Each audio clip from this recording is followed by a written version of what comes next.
Hello friends, welcome back to dream veg food. Vinayaka చవితికి 3 రకాలుగా ప్రసాదాలను ఈజీగా చేసేసుకుందాము. ఇవి చేసుకోవడానికి ముందుగా కడాయిలో కొద్దిగా పెసరబ్యాళ్ళు వేసుకోవాలి. పెసరబ్యాళ్ళను దూరగా వేగనిచ్చుకోవాలి. మంట అనేది మీడియం ఫ్లేమ్లో పెట్టుకుని వేగనిచ్చుకుంటే బాగా దూరగా వేగుతాయి. తర్వాత వీటిని నానపెట్టేసుకుందాము. శనగబ్యాళ్ళు నేను ముందుగా నానపెట్టుకున్నాను. శనగబ్యాళ్ళను పెసరపప్పును బాగా ఉడకపెట్టి తీసేసుకోవాలి. ముందుగా శనగబ్యాళ్ళను ఉడికిన తర్వాత మిక్సీ జార్లో వేసుకొని గ్రైండ్ చేసేసుకుందాము. తర్వాత బెల్లం కూడా వేసుకొని గ్రైండ్ చేసుకోవాలి. నీళ్ళు అనేది వేయకుండా ఉంటే సరిపోతుందన్నమాట. అంటే మనము ఒబ్బట్టుకు పూర్ణం ఏ విధంగా రెడీ చేసుకుంటామో ఆ విధంగా రెడీ చేసుకోవాలి. కాస్త నీళ్ళగా ఉంటే కనుక కాస్త కడాయిలో వేసేసుకొని కొద్దిగా వేడి చేసుకుంటే కనుక మనకు గట్టిగా తయారవుతుంది. కొద్దిగా నెయ్యి, అదేవిధంగా యాలకల పొడి వేసుకుంటే, ఎండు కొబ్బరి కూడా వేసుకుంటే కనుక సరిపోతుంది. తర్వాత బియ్యం పిండి ఉడకపెట్టుకోవడానికి గిన్నెలో 1.5 గ్లాసు నీళ్ళు పోసుకోవాలి. అంటే 1 గ్లాసు బియ్యం పిండికి 1.5 గ్లాసు నీళ్ళు అయితే సరిపోతుంది. తర్వాత కొద్దిగా ఉప్పు, బెల్లం వేసుకోవాలి.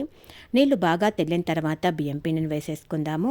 తర్వాత బియ్యం పిండిలో వేసుకున్న తర్వాత కొంచెం నెయ్యి వేసుకుంటే సరిపోతుంది. ఇది ఒక 5 నిమిషాల పాటు ఉడకబెట్టుకొని స్టవ్ ఆఫ్ చేసుకొని చల్లారబెట్టుకోవాలన్నమాట. వేడి మీదనే బాగా కలిపెట్టేసుకోవాలన్నమాట. తర్వాత కొంచెం సేపు చల్లారబెట్టుకుంటే సరిపోతుంది. తర్వాత ప్లేట్లో వేసుకొని దీన్ని బాగా మెత్తగా పిసకాలన్నమాట. అంటే బాగా సాదితే మనము రేకులు చేసేటప్పుడు కానీ ఉండ్రాలు కానీ విరక్కోకుండా బాగా వస్తాయి.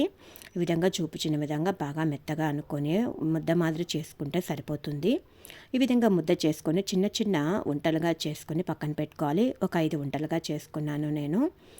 తర్వాత మనము పూర్ణం కూడా ఉడకబెట్టి తీసుకున్నాం కదా, ఆ పూర్ణం కూడా చిన్న చిన్న ఉంటలుగా చేసుకోవాలన్నమాట. ఈ విధంగా రెండింటిని చేసుకుంటే సరిపోతుంది. తర్వాత 2 చేతులతో ఒక బౌల్ మాదిరి రెడీ చేసుకోవాలి. ఈ విధంగా చూపించిన విధంగా ప్రెస్ చేసుకుంటా పోతే బౌల్కు తయారవుతుంది. చూడండి ఈ విధంగా. తర్వాత మనము వంట చేసుకున్న పూర్ణాన్ని ఇందులో పెట్టేసుకొని రౌండ్గా చేసుకొని పక్కన పెట్టేసుకుందాము. ఈ విధంగా చేసుకుంటే సరిపోతుంది.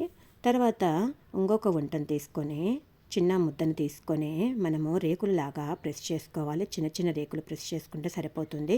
తర్వాత వీటిని కజ్జికాయలు చేసుకుంటాం కదా, ఆ కజ్జికాయల ప్రెస్సింగ్ మిషన్ తీసుకొని అందులో రేకును పెట్టేసుకొని మనం ఉడకపెట్టిన పూర్ణాన్ని కూడా ఇందులో పెట్టేసుకుంటే సరిపోతుంది. చూడండి కజ్జికాయల షేప్ వచ్చేసింది. ఇవి ఆవిరికి ఉడకపెట్టుకోవాలన్నమాట. ఇడ్లీ స్టాండ్లో నీళ్ళు పోసుకొని ముందుగానే వేడి చేసుకొని తర్వాత కొద్దిగా నెయ్యి రాసేసుకొని మనము రెడీ చేసుకున్న కుడుములను అలాగే ఉండ్రాలను ఇందులో పెట్టేసేసుకున్నాము. ఒక 10 నిమిషాల పాటు ఉడకబెట్టుకుంటే సరిపోతుంది. ఈ లోపల మనము ఉండ్రాల పాయసం చేసేసుకుందాము. ఉండ్రాల పాయసం చేసుకోవడానికి బియ్యం పిండిని కాస్త చిన్న చిన్నగా ఉంటలుగా చేసుకుంటే సరిపోతుంది. ఈ విధంగా మనకు ఎంత వీలైతే అంత చిన్నగా చేసుకుంటే చాలా బాగుంటుంది పాయసం అనేది.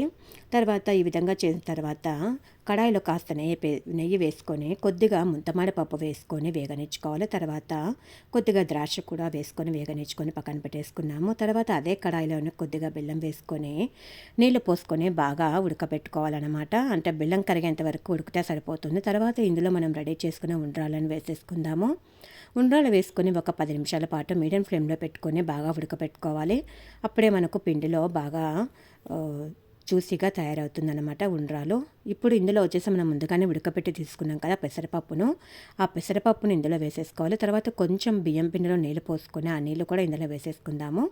ఇంతే అండి, ఇది ఒక 10 నిమిషాల పాటు ఉడకపెట్టుకుంటే సరిపోతుంది. తర్వాత చల్లారబెట్టుకోవాలి.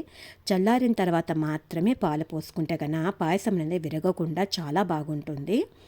ఇంతే అండి, ఇది రెడీ చేసుకోవడము. తర్వాత ఇందులో డ్రై ఫ్రూట్స్ని వేయించుకున్నాం కదా, వాటిని కూడా వేసేసుకొని పెట్టేసుకుందాము.